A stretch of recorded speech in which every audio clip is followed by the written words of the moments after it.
Assalamualaikum warahmatullahi wabarakatuh. Alhamdulillah wassalatu wassalamu ala rasulillah. A'udzu billahi minasyaitonir rajim. Innahu laysa lahu sultanun 'alal ladina amanu wa 'ala rabbihim yatawakkalun. జాదు జిన్నాత్ మరియు షయాతీన్ల బారి నుంచి మనల్ని మనం మన ఇంటి వారిని మరియు మన యొక్క ఇంటిని ఏ విధంగా రక్షించుకోవాలి. చాలామంది జాదు జిన్నాత్ యొక్క పేషెంట్సే కాకుండా ఇతరులు కూడా చాలా ఎక్కువగా ప్రశ్నించే ప్రశ్న ఇది. అల్లాహ్ ఖురాన్ గ్రంథంలో సూరతుల్ నహల్ సూరా నెంబర్ 16 ఆయత్ నెంబర్ 99లో అల్లాహ్ తెలియజేస్తున్నాడు, ఇన్నహు లైస లహు సుల్తానున్ అలల్ లదీనా ఆమను వ అలా రబ్బిహిమ్ యతవక్కలూన్. ఎవరైతే అల్లాహ్పై ఈమాన్ విశ్వాసాన్ని తీసుకొచ్చారో, ఖురాన్ మరియు హదీస్ల ప్రకారంగా అల్లాహ్ని గుర్తించి అల్లాహ్పై ఎవరైతే ఈమాన్ విశ్వాసాన్ని తీసుకొచ్చారో మరియు అల్లాహ్ యందే తవక్కుల్, అల్లాహ్ యందే నమ్మకాన్ని కలిగి ఉన్నారో అలాంటి వారిపైన శైతాన్ యొక్క అధికారం చెల్లదు. ఏ వ్యక్తి అయితే అల్లాహ్పై ఖురాన్ మరియు సహీ హదీస్ల ప్రకారంగా ఈమాన్ విశ్వాసాన్ని తీసుకువచ్చి అల్లాహ్ యందే తవక్కుల్ నమ్మకాన్ని కలిగి ఉన్నాడో అలాంటి వ్యక్తిపై, అలాంటి వారిపై శైతాన్ యొక్క మరియు శైతాని అమల్, జాదు జిన్నాత్ల బారి నుంచి అల్లాహ్ అతన్ని రక్షిస్తాడు. అల్లాహ్పై విశ్వాసం, ఈమాన్ తీసుకువచ్చి అల్లాహ్ యందే తవక్కుల్, అల్లాహ్ యందే నమ్మకం కలిగి ఉండి ప్రవక్త ముహమ్మద్ సల్లల్లాహు అలైహి వసల్లం వారు తెలియజేసిన కొన్ని దుఆలు మరియు కొన్ని పద్ధతులను మనం పాటించినట్లయితే కనుక అల్లాహ్ మనల్ని, మన ఇంటిని, మన ఇంటి వారిని కూడా అల్లాహ్ ఈ యొక్క శైతాని అమల్, జాదు జిన్నాత్, షయాతీన్ల బారి నుంచి అల్లాహ్ తప్పకుండా రక్షిస్తాడు. ఇందులో మొదటగా మనం చూసుకున్నట్లయితే కనుక మన ఇంటిని రక్షించుకునే విషయంలో కూడా ప్రవక్త ముహమ్మద్ సల్లల్లాహు అలైహి వసల్లం వారు తెలియజేశారు. ఈ హదీస్ సహీ ముస్లిం 780 780. ప్రవక్త ముహమ్మద్ సల్లల్లాహు అలైహి వసల్లం వారు తెలియజేశారు, లా తజ్అలు బుయూతకుం మకాబిర్ ఇన్న షైతాన యన్ఫిరు మినల్ బైతిల్ లదీ తుక్రఉ ఫీహి సూరతుల్ బకరా. మీరు మీ ఇంట్లోని శ్మశానాలుగా చేసుకోకండి. ఏ ఇంట్లో అయితే సూరతుల్ బకరా పఠించబడుతుందో ఆ ఇంటి నుంచి శైతాన్ పారిపోతాడు. అంటే ఏ ఇంట్లో అయితే సూరతుల్ బకరా చదవబడుతుందో, పఠించబడుతుందో, వాస్తవంగా అయితే ఉత్తమమైన పద్ధతి ఇదే. ఇంటి వారు కొద్దిగా ఖురాన్ని నేర్చుకొని ఖురాన్ని తరచుగా ఇంట్లో ఖాస్కర్ సూరతుల్ బకరా పఠిస్తూ ఉండాలి. ఒకవేళ ఇంట్లో చదివేవారు ఎవరు లేనట్టయితే, లేక వేరే మజ్బూరీ కారణంగా దీని యొక్క ఆడియో రికార్డింగ్ నడిపించినా కానీ ఇన్షాల్లా ఆ ఇంటి నుంచి శైతాన్ పారిపోవడం జరుగుతుంది. ఇక అంటే ఏ ఇంట్లో అయితే సూరతుల్ బకరా పఠించబడుతుందో, ఏ ఇంట్లో అయితే సూరతుల్ బకరా చదవబడుతుందో ఆ ఇంటి నుంచి శైతాన్ పారిపోతాడు అని చెప్పేసి ప్రవక్త ముహమ్మద్ సల్లల్లాహు అలైహి వసల్లం వారు ఈ యొక్క హదీస్లో తెలియజేశారు. ఇక ఇదే సూరతుల్ బకరా గురించి మరొక హదీస్లో ప్రవక్త ముహమ్మద్ సల్లల్లాహు అలైహి వసల్లం వారు తెలియజేశారు.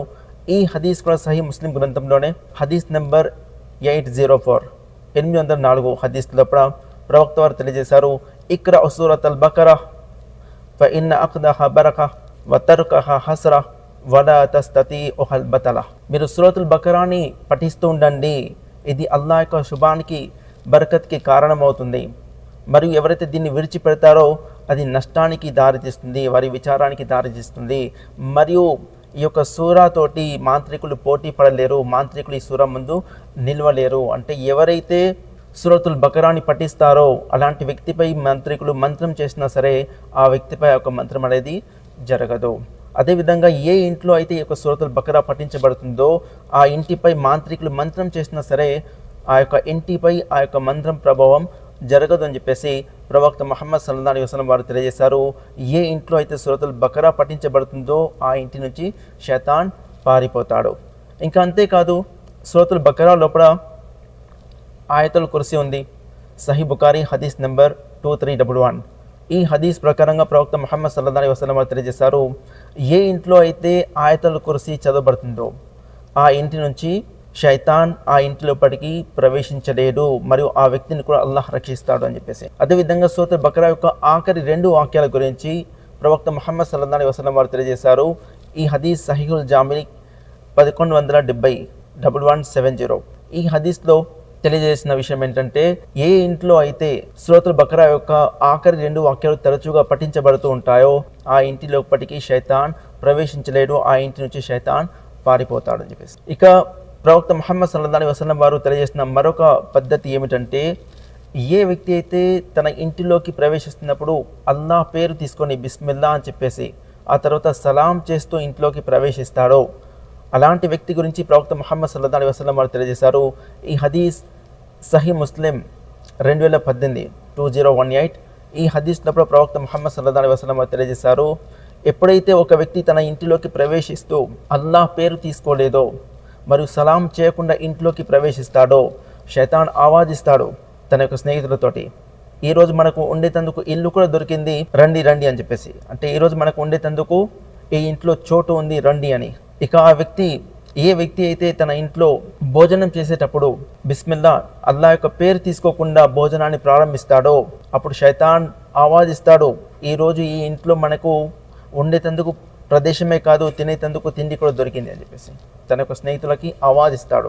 ఇక ఏ వ్యక్తి అయితే అల్లాహ్ పేరు తీసుకొని బిస్మిల్లా అని చెప్పి ఇంటి లోపలికి ప్రవేశిస్తూ సలాం చేస్తాడో తన ఇంటి వారికి, శైతాన్ తన యొక్క తోటి స్నేహితులకు ఆవాదిస్తాడు, ఈరోజు మనకి ఇంట్లో ప్రవేశం లేదు. మరియు ఆ వ్యక్తి తినేటప్పుడు భోజనం చేసేటప్పుడు కనుక అల్లాహ్ పేరుతోటి బిస్మిల్లా అని చెప్పి ప్రారంభిస్తాడో శైతాన్ ఆవాదిస్తాడు తన యొక్క స్నేహితులకి, ఈరోజు మనకి ఇక్కడ ఉండేటందుకు చోటే కాదు, ఈ ఇంట్లో మనకి భోజనం కూడా ఈ రోజున లేదు అని చెప్పేసి. ఈ యొక్క ఆచరణ సుబ్హానల్లాహ్ ఇంటిలోకి ప్రవేశిస్తూ అల్లాహ్ పేరుతోటి ప్రవేశిస్తూ ఇంటి వారికి సలాం చేసే ఈ యొక్క ఆచరణ ఎంత గొప్ప ఆచరణ అంటే, అల్లాహ్ ఖురాన్ గ్రంథంలో కూడా సూరతున్ నూర్ ఆయత్ నెంబర్ 61లో అల్లాహ్ తెలియజేస్తున్నాడు, దీని ద్వారా ఇంటి లోపల ఖైర్ అంటే మేళ్ళు, అల్లాహ్ యొక్క శుభాలు కురుస్తాయి. ఎక్కడైతే అల్లాహ్ యొక్క మేళ్ళు, అల్లాహ్ యొక్క శుభాలు కురుస్తాయో అక్కడ షర్ అనేది అంటే కీడు అనేది దూరం అయిపోతుంది, ఆ ఇంటి నుంచి శైతాన్ పారిపోతాడు. ఇకపోతే రెండవది, మనల్ని మనం ఏ విధంగా వీటి బారి నుంచి, జాదు జిన్నాత్ మరియు షయాతీన్ల బారి నుంచి రక్షించుకోవాలి, దీని గురించి ప్రవక్త ముహమ్మద్ సల్లల్లాహు అలైహి వసల్లం వారు తెలిపిన ముఖ్యమైన ఆచరణ ఏమిటంటే, అది ప్రొద్దున, సాయంత్రం మరియు రాత్రి పడుకునే ముందు చేసే అజ్కార్. ప్రవక్త ముహమ్మద్ సల్లల్లాహు అలైహి వసల్లం వారు మనకు ఈ సమయాలలో నేర్పించినటువంటి దుఆలు. అందులో కూడా మరీ ముఖ్యమైన దుఆలు ఏంటంటే సూరతుల్ ఫాతిహా, అదేవిధంగా సూరతుల్ బక్రా యొక్క ఆఖరి 2 వాక్యాలు మరియు ఆయతుల్ కుర్సీ మరియు ఆఖరి 3 కుల్ హువల్లాహు అహద్, కుల్ ఔజు బిరబ్బిల్ ఫలక్, కుల్ ఔజు బిరబ్బిన్ నాస్. ఈ సూరాలను ఎవరైతే ప్రొద్దున, సాయంత్రం, రాత్రి పడుకునే ముందు పఠిస్తారో అలాంటి వ్యక్తిని శైతాన్ల బారి నుంచి, అలాంటి వ్యక్తిని జాదు జిన్నాత్ల బారి నుంచి అల్లాహ్ రక్షిస్తాడు.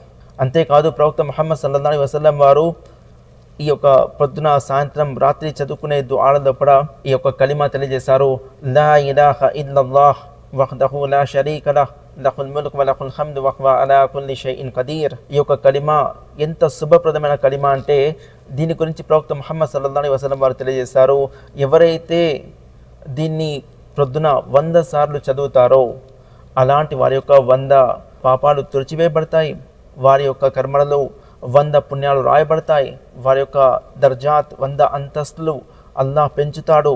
అంతేకాకుండా వారికి 10 మంది బానిసలని విడుదల చేసిన పుణ్యాన్ని అల్లాహ్ రాస్తాడు.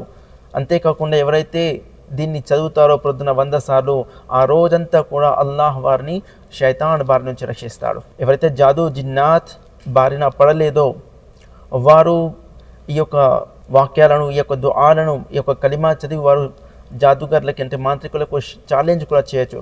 ఇక ఎవరైతే జాదు జిన్నాత్ బారిన పడి ఉన్నారో, ఎవరైతే జాదు జిన్నాత్ ప్రభావానికి లోనై ఉన్నారో వారు ప్రొద్దున, సాయంత్రం, రాత్రి ఈ యొక్క దుఆలు, ఈ యొక్క వాక్యాలు, ఈ యొక్క కలిమా చదివినట్లయితే వాళ్ళకి అతి తొందరలో అల్లాహ్ స్వస్థత కూడా చేకూర్చుతాడు. ఇక మూడవ విషయం, మన యొక్క పిల్లలని ఏ విధంగా వీటి బారి నుంచి, జాదు జిన్నాత్ షయాతీన్ల బారి నుంచి రక్షించుకోవాలి. ఎందుకంటే చిన్న పిల్లలు చదవలేరు, ఇలాంటి సమస్యలు ఉంటాయి. వారి యొక్క తల్లిదండ్రులు ఈ యొక్క కలిమా మరియు ఇంతకుముందు తెలియజేసిన విధంగా సూరతుల్ ఫాతిహా, ఆయతుల్ కుర్సీ, సూరతుల్ బక్రా యొక్క ఆఖరి 2 వాక్యాలు, అదేవిధంగా ఆఖరి 3 కుల్, ఈ సూరాలని వారి యొక్క పిల్లలపైన పఠించి ప్రొద్దున, సాయంత్రం ఓదినట్లయితే కనుక, అంటే ఆ యొక్క పిల్లలపైన పఠించి అల్లాహ్తోటి రక్షణ కోరుకున్నట్లయితే కనుక అల్లాహ్ వారిని తప్పకుండా రక్షిస్తాడు. అంతేకాదు ప్రవక్త ముహమ్మద్ సల్లల్లాహు అలైహి వసల్లం వారు తమ యొక్క మనవళ్ళకి, హసన్ హుసేన్లకి ఈ కలిమాత్, ఈ యొక్క పదాలతోటి అల్లాహ్తోటి రక్షణ కోరేవారు. అవేమిటంటే, ఉఈజుకుమా బి కలిమాతిల్లాహి తామ్మ మిన్ కుల్లి షైతానిన్ వహామ్మ వ మిన్ కుల్లి ఐనిన్ లామ్మ. ఈ యొక్క పదాలతోటి ప్రవక్త ముహమ్మద్ సల్లల్లాహు అలైహి వసల్లం వారు తమ యొక్క మనవళ్ళు హసైన్ హుసైన్లకి అల్లాహతోటి రక్షణ కోరేవారు. మరియు ప్రవక్త ముహమ్మద్ సల్లల్లాహు అలైహి వసల్లం వారు తెలియజేశారు, ఇవే పదాలతోటి ఇబ్రాహీం అలైహిస్సలాం వారు ఇస్మాయిల్ అలైహిస్సలాం వారి కోసం రక్షణ కోసం అల్లాహతోటి దుఆ చేసేవారని చెప్పేసి. ఈ విధంగా ఈ యొక్క దుఆ మరియు ఇందాక తెలియజేసినటువంటి ఆ యొక్క వాక్యాలు మరియు ఆ యొక్క దుఆలు ఎవరైతే పిల్లలు చదవలేరో వారిపైన వారి యొక్క తల్లిదండ్రులు చదివి అల్లాహతోటి రక్షణ కోరవచ్చు. ఒకవేళ పిల్లలు చదవగలుగుతారు, వారు చదివే స్థితిలో ఉన్నారు అన్నప్పుడు వారికి ఇవి తప్పకుండా ఈ యొక్క సూరతుల్ ఫాతిహా, ఆయతుల్ కుర్సీ, సూరతుల్ బక్రా యొక్క ఆఖరి 2 వాక్యాలు మరియు ఆఖరి 3 కుల్ సూరాలు మరియు ఈ యొక్క దుఆ నేర్పించినట్లయితే కనుక, వారితోటి ఈ యొక్క దుఆలు ఈ యొక్క సూరాలు చదివించినట్లయితే కనుక వారిని అల్లాహ్ తప్పకుండా జాదూ, జిన్నాత్, షయాతీన్, అదేవిధంగా నజరే బద్ ఇంకా ఇతర కీడుల నుంచి కూడా అల్లాహ్ రక్షిస్తాడు. అల్లాహ్ తఆలాతో నేను దుఆ చేస్తున్నాను. అల్లాహ్ తబారక తఆలా మనందరికీ కూడా ఈ యొక్క ఆచరణలపై అమలు చేసే ఈ యొక్క దుఆలోని చదివే వీటిపై ఆచరించే అదృష్టాన్ని అల్లాహ్ మనకి ప్రసాదించుగాక. అల్లాహ్ తఆలా మనందరికీ కూడా ఈ యొక్క దుఆలని, ఈ యొక్క అస్కార్లని ప్రొద్దున, సాయంత్రం మరియు రాత్రి కూడా చదివే అదృష్టాన్ని అల్లాహ్ మనకి ఇవ్వగాక. అల్లాహ్ మనల్ని, మన యొక్క ఇంటి వారిని, మన యొక్క పిల్లల్ని కూడా అల్లాహ్ ఈ యొక్క జాదూ, జిన్ మరియు షయాతీన్ల బారి నుంచి, ఇతర కీడుల నుంచి కూడా అల్లాహ్ రక్షించుగాక. ఆమీన్. వ ఆఖిరు దావానా అనిల్ హమ్దులిల్లాహి రబ్బిల్ ఆలమీన్.